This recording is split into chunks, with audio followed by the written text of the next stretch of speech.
அவையோர் அனைவருக்கும் என் அன்பு வணக்கம்.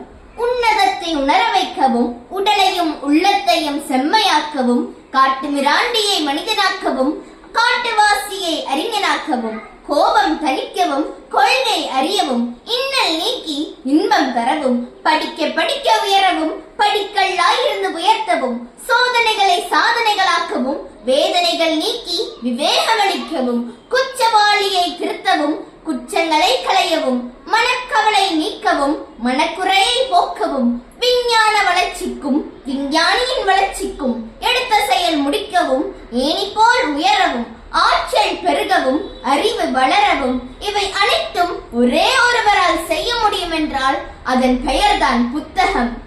ஒரு புத்தகத்தை திறக்கும் போது உலகினை நோக்கிய மற்றும் ஒரு வாசலை திறக்கிறோம் என்பது மறுக்க முடியாத உண்மை.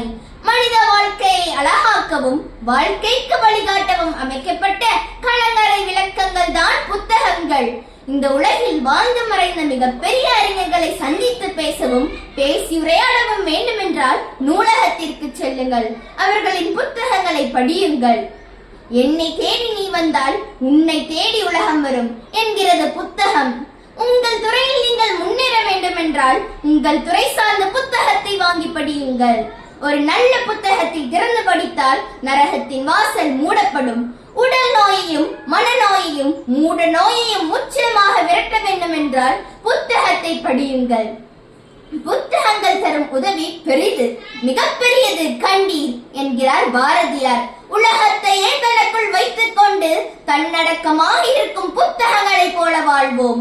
புத்தகங்களை நேசிப்போம், புத்தகங்களால் சுவாசிப்போம். தொட்டு தொட்டு பார்த்தால் வரும் காகிதம், தொடர்ந்து படித்தால் அது ஆயுதம். வெற்றியின் வித்தகம் அதுதான் புத்தகம். புத்தகங்களை பின்பற்றி அதன் கருத்துக்களில் தீப்பற்றி வாழ்க்கையை கைப்பற்றி பெறுவோம் பெரும் வெற்றி. நன்றி.